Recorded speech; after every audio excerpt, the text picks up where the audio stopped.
estás? Seguimos con la lectura acompañada del Evangelio según San Mateo y ahora vamos a comenzar con el capítulo 11. Y bien, espero que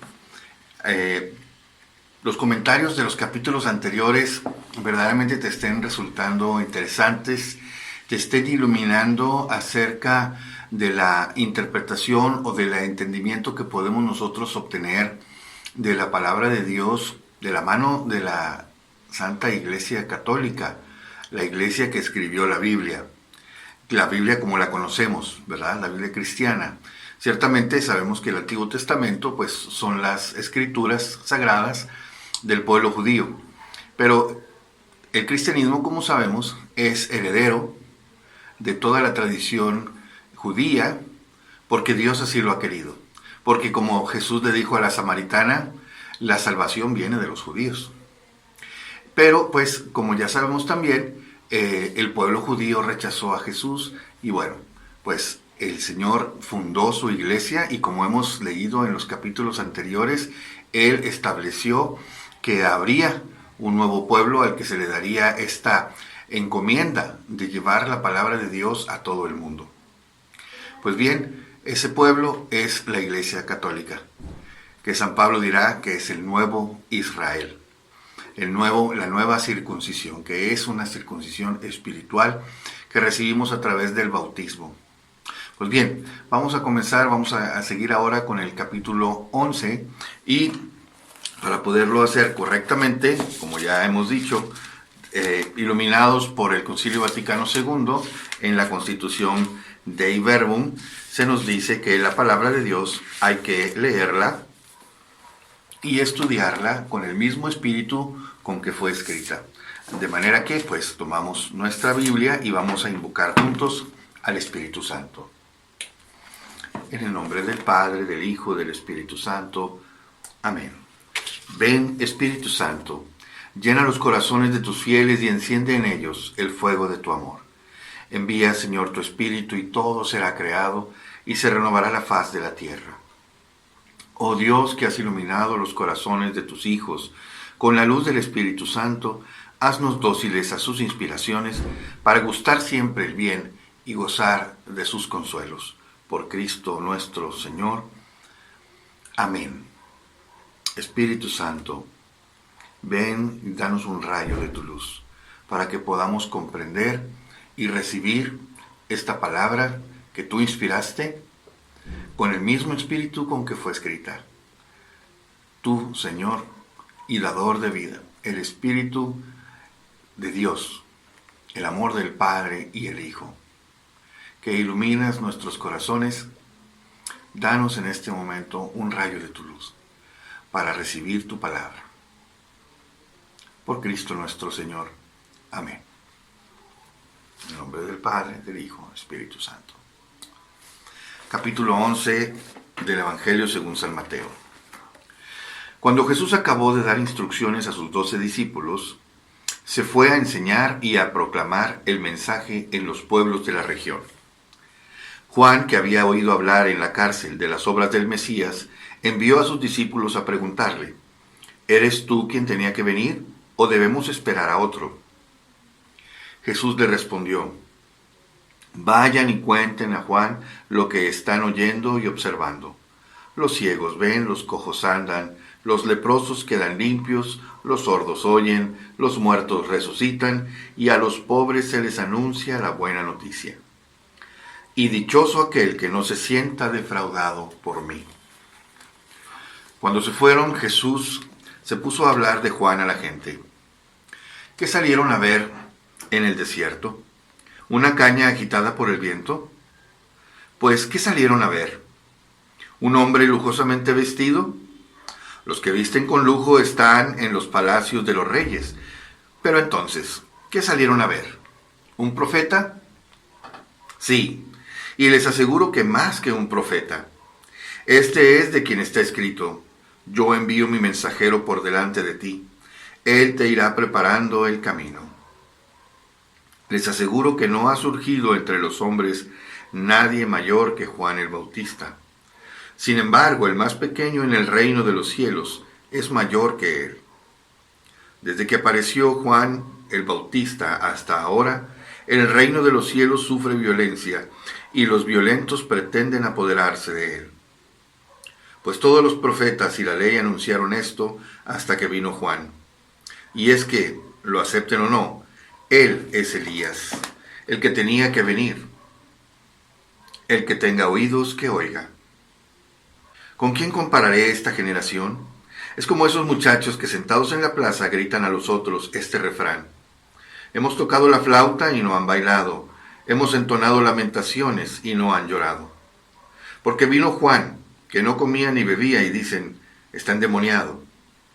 Viene el Hijo del Hombre, que come y bebe, y dicen, ahí tienen un comilón y un borracho, amigo de recaudadores de impuestos y pecadores. Pero la sabiduría ha quedado avalada por sus obras. Entonces Jesús se puso a reprender a las ciudades en las que había hecho la mayoría de sus milagros, porque no se habían convertido. ¡Ay de ti, Corosaín! ¡Ay de ti, Betsaida! Porque si en Tiro y en Sidón se hubieran hecho los milagros realizados en ustedes, hace tiempo que vestidas de penitencia y sentadas sobre ceniza se habrían convertido. Por eso les digo que el día del juicio será más tolerable para Tiro y Sidón que para ustedes. Y tú, Cafarnaúm, ¿te elevarás hasta el cielo? Hasta el abismo te hundirás. Porque si en Sodoma se hubieran hecho los milagros realizados en ti, hoy seguiría en pie. Por eso les digo que el día del juicio será más llevadero para Sodoma que para ti. Entonces Jesús dijo, yo te alabo, Padre, Señor del cielo y de la tierra, porque has escondido estas cosas a los sabios y prudentes, y se las has dado a conocer a los sencillos. Sí, Padre, así te ha parecido bien. Todo me lo ha entregado mi Padre, y nadie conoce al Hijo sino el Padre, y al Padre lo conoce solo el Hijo, y aquel a quien el Hijo se lo quiera revelar. Vengan a mí todos los que están fatigados y agobiados, y yo los aliviaré. Carguen con mi yugo, y aprendan de mí que soy sencillo y humilde de corazón, y encontrarán descanso para sus vidas, porque mi yugo es suave y mi carga ligera. Palabra de Dios. Te alabamos, Señor. Muy bien, vamos entonces ahora a hacer el comentario de este capítulo 11 del Evangelio según San Mateo. Y como ya habíamos dicho, este capítulo 11 forma parte de este bloque, de este segundo bloque de enseñanzas que San Mateo ha dispuesto a partir del capítulo 10, con el discurso o la sección de discurso de enseñanza de Jesús acerca de la misión. Y aquí en el capítulo 11 comienza la sección narrativa, donde Jesús ahora pondrá por obra aquello que ha enseñado, aquello que ha predicado. Y así nos lo dice el versículo 1, de este capítulo 11. Dice, cuando Jesús acabó de dar instrucciones a sus 12 discípulos, a los que estaba enviando a la misión, dice, él se fue a enseñar y a proclamar el mensaje a los pueblos de la región. Lo mismo que acababa de decirle a los discípulos que iban a hacer. Jesús envió a los 12, les dio poder para expulsar demonios, para curar toda enfermedad, y los envió a la misión. Y Jesús también se va, por su lado, a dar también el mensaje de la buena noticia. Él también se va de misión. Así nos lo dice este versículo 1. Se fue a enseñar y a proclamar el mensaje a los pueblos de la región. Porque Jesús es un maestro que enseña, pero también pone en práctica aquello que él mismo enseña. Él es un maestro totalmente congruente con sus enseñanzas. Luego nos dice que Juan el Bautista, que estaba preso, ¿por qué? Pues porque Herodes estaba casado con la esposa del hermano, es decir, vivía con la esposa de su hermano en pleno adulterio, y Juan el Bautista lo señalaba, ¿verdad? Le denunciaba, no te está permitido hacer esto. Pues bien, meten preso a Juan el Bautista, y desde la cárcel él se entera de lo que está haciendo Jesús, porque todo esto que hacía Jesús en sus enseñanzas y las sanaciones que hacía y demás, pues llegan a oídos del Bautista y el Bautista se pregunta, bueno, ¿será este aquel a quien estoy yo preparándole el camino? Pues vamos a ver. Habiendo oído hablar en la cárcel de las obras del Mesías, envió él a sus discípulos a preguntarle, ¿eres tú el que tenía que venir o debemos esperar a otro? Y Jesús no les dice ni sí ni no. A Jesús le interesa mucho el testimonio. Jesús les dice a los discípulos de Juan, fíjense en su entorno. Vayan y platíquenle a Juan lo que están oyendo y observando. Los ciegos ven, los cojos andan, los leprosos quedan limpios, los sordos oyen, los muertos resucitan y a los pobres se les anuncia la buena noticia. Ustedes lo están viendo, lo pueden palpar, se dan cuenta, les consta. Vayan a darle este testimonio. Y claro, también les está diciendo, toda esta enumeración de situaciones que les estoy dando, ¿les suena a algo? Claro, suena a los tiempos del Mesías. Y entonces, sin decirlo directamente, Jesús les está diciendo, efectivamente. Y entonces dice, dichoso aquel que no se sienta defraudado por mí. Este es algo bien importante porque nos acababa de decir en el capítulo 10, nuestro Señor, que el seguimiento en la misión, el tener que llevar este mensaje, nos va a traer muchos problemas. Nos están enviando como ovejas entre lobos, es decir, a todo el rechazo, a toda la violencia, el repudio de aquellos que no quieren convertirse, que no quieren volver a Dios, no quieren convertirse a la fe. Y entonces está diciendo, ¿verdad?, que pues muchos se van a sentir defraudados por el hecho de querer seguir a Jesús y darse cuenta de que el seguimiento de Jesús es cargar la cruz, es enfrentarse a un sufrimiento fuerte, grande, difícil de llevar. Pero al que también nos ha hecho la promesa, ¿verdad? Dichoso el que persevera hasta el final, porque el que persevera hasta el final, ese sí se salvará. Y aquí lo dice, dichoso aquel, dichoso, feliz. ¿Feliz cuándo? ¿Dónde? En el cielo. Recordemos que Jesús siempre está hablando en esta perspectiva de eternidad, de trascendencia. Y entonces les dice, dichoso aquel que no se sienta defraudado por mí. Porque el Señor nos avisó, es decir, como ya decimos, sobre aviso no hay engaño, ¿no? El Señor nos advirtió, seguir a Jesús implica todos estos retos, todas estas dificultades, todas estas pruebas, pero también junto con esa advertencia, Él hace esta promesa. No tengan miedo, porque el Padre Celestial, que cuida inclusive a las aves del cielo, que no trabajan ni tejen las flores del campo, ¿verdad? Si eso hace con los pajaritos, ustedes valen muchísimo más que todos los pájaros, las flores, toda la creación. Entonces, nos está invitando Jesús también a la confianza, al abandono, ¿verdad? Sagrado corazón de Jesús, en vos confío, ¿verdad? Jesús, en ti confío. Necesitamos confiar de todo corazón en el Señor y no quedaremos defraudados. Por eso dice Jesús, feliz el que jamás se sienta defraudado por mí. Porque Jesús, en su humanidad, Él sabe, Él conoce el corazón del hombre y sabe que ante las pruebas difíciles, pues nos asaltan las dudas, nos sentimos abatidos, podemos inclusive dejarnos vencer, ¿verdad?, por la tristeza y sentirnos defraudados. Entonces aquí Jesús está diciendo, feliz el que no se sienta defraudado por mí.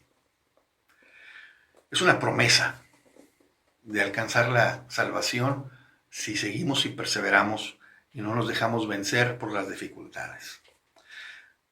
Continúa diciendo, cuando se fueron, Jesús se puso a hablar de Juan a la gente. ¿Verdad? Esta presencia de los enviados de Juan el Bautista le da pie a Jesús para empezar a hablar y decir claramente un testimonio acerca de Juan el Bautista. Porque está diciendo que Juan el Bautista, en el desierto donde él predicaba y bautizaba ahí en el Jordán, es un profeta. Y no solamente un profeta, sino el mayor de los profetas del Antiguo Testamento, porque él hace esta valoración sobre el Bautista. Les aseguro que no ha surgido entre los hombres nadie mayor que Juan el Bautista. Qué elogio más grande. Y también dice, sin embargo, el más pequeño en el reino de los cielos es mayor que él. ¿Qué está queriendo decir con esto Jesús? ¿Está haciendo menos a Juan el Bautista? No, más bien está haciendo mucho más la época mesiánica, la era mesiánica, la era de la iglesia, la era del evangelio. Porque si bien es cierto que Jesús da testimonio de que Juan el Bautista es el mensajero que va adelante preparando el camino, que nos menciona el libro del Éxodo, en el capítulo 23, versículo 20, este mensajero forma parte todavía de la antigua economía, es decir, del Antiguo Testamento, de la antigua alianza. Y Jesús lo que quiere demostrar es que la nueva alianza es muchísimo mejor que la antigua alianza. Por eso dice, sin embargo, el más pequeño en el reino de los cielos, es decir, en la nueva alianza, es mayor que él. Lo que está ensalzando Jesús es la nueva alianza, la nueva economía, la nueva enseñanza.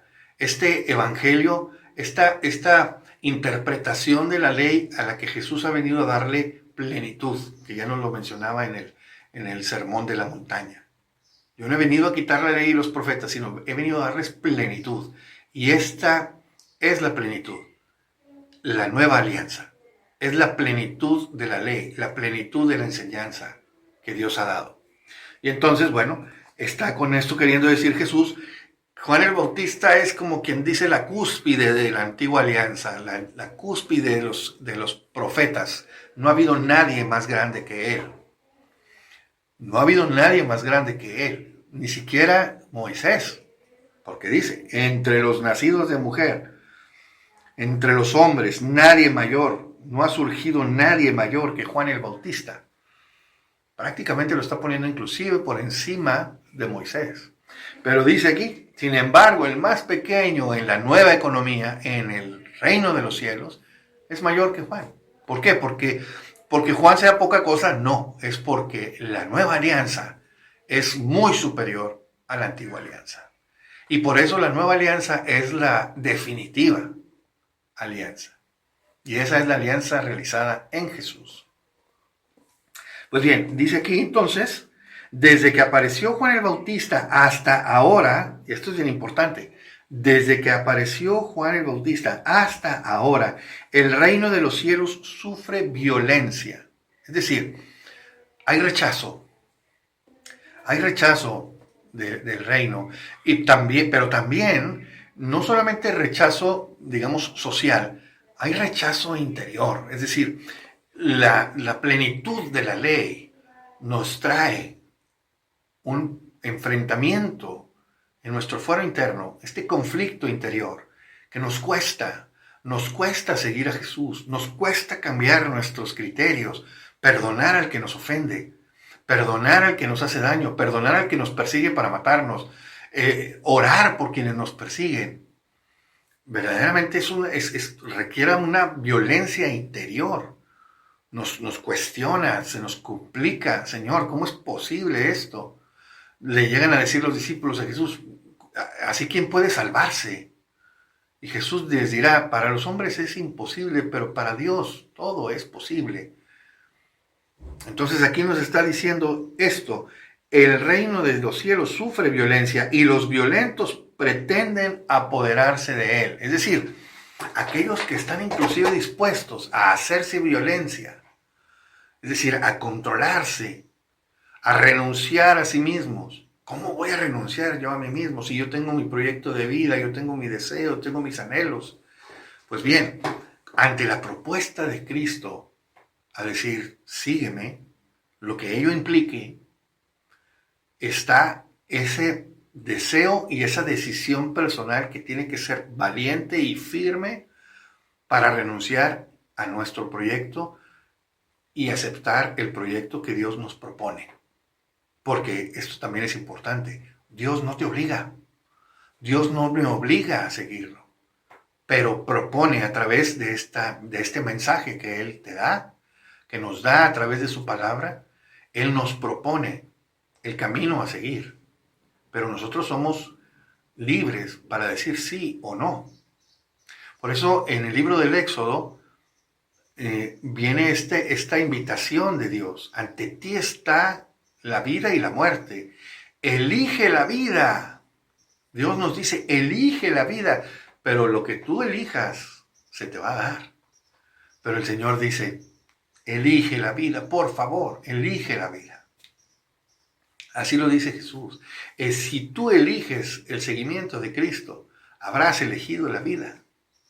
Pero feliz el que no se sienta defraudado por mí, que mi propuesta no lo entristezca, sino que al contrario, mi propuesta les abra los ojos y te enseñe, como dice el Salmo, el camino de la vida. Enséñame el camino de la vida y seré feliz, seré dichoso. Tú, Señor, me instruyes de noche, de día, tú me instruyes, Señor. Enséñame el camino de la vida y seré sensato. Es que qué importante es lo que nos dice este salmo, ¿verdad? Enséñanos lo que es la vida y seremos sensatos. Sabremos escoger, sabremos decir sí. Sabremos discernir entre lo que está bien, lo que está mal, lo que nos conviene más. Porque Dios es el sabio que lo sabe muchísimo mejor que tú y que yo. Él sabe lo que tú y yo necesitamos para ser verdaderamente felices, para ser eternamente felices. Pero claro, eso nos va a traer, esa propuesta nos puede traer un conflicto interior, una violencia interior. Pero qué importante es que esa violencia no nos lleve a sentirnos defraudados, que esa violencia, que ese conflicto interior no nos lleve a perder la esperanza. Como nos dice el Papa Benedicto XVI, ¿verdad? Cristo viene a ti, pero no es que Cristo te quite algo, porque ciertamente a los tiempos actuales muchas veces los jóvenes se sienten defraudados por la propuesta de Cristo de tomar la cruz, de negarse a sí mismos y seguirlo, porque el joven está seducido por el mundo a todos los placeres, a todas las riquezas materiales, efímeras. Y el Señor te dice, no, busca lo que verdaderamente es trascendente. Haz tesoros en el cielo, donde los ladrones, la polilla, no se echan a perder las cosas, sino que son eternamente nuevas, frescas. Pues bien, tal parece que este capítulo 11 también, en su comentario nos hemos ido un poquito más del tiempo, lo vamos a tener que partir en dos, igual que como hemos hecho con el capítulo 10. Así que bueno, hasta aquí dejamos este video, esta primera parte del comentario del capítulo 11 de San Mateo.